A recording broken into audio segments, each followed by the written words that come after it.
할렐루야, 순복음 함께하는 교회 김종태 목사입니다. 말씀과 함께 오늘 4월 27일은 믿음은 소원에서 시작된다. 이와 같은 제목으로 함께 은혜를 나누겠습니다. 오늘 본문 말씀은 사도행전 14장 9절의 말씀입니다. 제가 읽겠습니다. 바울이 말하는 것을 듣거늘 바울이 주목하여 구원받을 만한 믿음이 그에게 있는 것을 보고 사도 바울이 루스드라 성에서 복음을 전하고 있을 때였습니다. 나면서부터 걸어본 적이 없는 사람이 앉아 있었는데 그는 사도 바울이 전하는 말씀을 열심히 듣고 있었습니다. 이를 본 사도 바울은 그에게 구원받을 만한 믿음이 있는 것을 보았습니다. 이에 사도 바울은 그에게 큰 소리로 명하여 내 발로 바로 일어서라고 명령했습니다. 이에 하나님의 기적이 나타나 앉은 뱅이가 일어나 뛰고 걷게 되었습니다.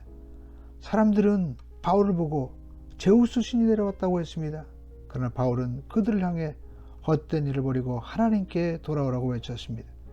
그가 걸을 수 있었던 것은 바로 그에게 바울이 전한 말씀을 믿는 믿음이 있었기 때문입니다. 그러면 안진뱅이가 가지고 있었던 믿음은 과연 어떤 믿음이었을까요? 믿음은 바라는 것들의 실상이라고 성경은 말씀하고 있습니다. 마음에 바라는 것이 없는 사람은 결코 믿음을 가질 수 없습니다. 오늘 성경에 나오는 안진뱅이는 예수님께서 구원해 주실 것을, 걸을 수 있었던 것을 믿었습니다. 그래서 걷고자 하는 뜨거운 소원이 있었습니다. 그 소원이 있었기 때문에 하나님께서 기적을 베풀어 주셨던 것입니다. 이처럼 하나님께서는 소원이 있는 사람에게 믿음을 넣어주시고 기적을 베풀어 주신다는 것을 잊지 말아야 합니다. 성경은 야훼를 기뻐하라. 저가 내 마음의 소원을 이루어 주시리라고 시편 37편 4절에 말씀했습니다. 무엇이든지 기도하고 구하는 것은 받은 줄로 믿으라. 그리하면 너에게 그대로 되리라고 마가복음 11장 24절에 말씀하고 있습니다. 진실로 마음속에 뜨거운 소원이 있어야만 믿음이 생기게 됩니다. 모닥불 같은 작은 소원을 가지고 있으면 작은 믿음이, 또 화라산같이 불타오르는 소원을 가지고 있으면 큰 믿음이 주어집니다. 물이 끓는 비등점에 이르면 수증기로 변하여 하늘에 올라가고 그것이 다시 비가 되어 내려오게 됩니다. 이처럼 여러분들의 소원이 불타올라 비등점에 이룰 수 있어야만이 믿음이 들어오게 됩니다.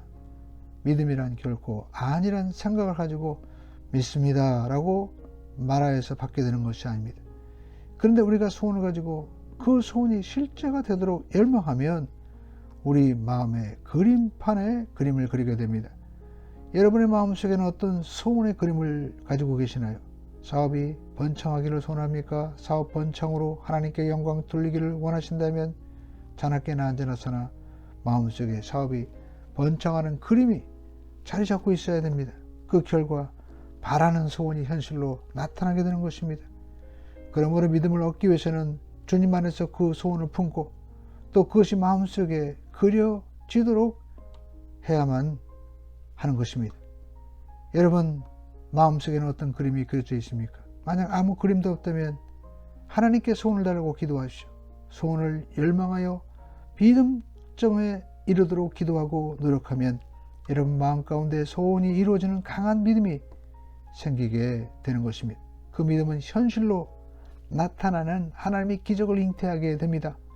하나님의 기적은 없는 것을 있는 것 같이 부르며 이미 된 줄로 믿고 입으로 시인할 때 나타나게 되는 것입니다. 지금까지 말씀과 함께 김종태 목사였습니다.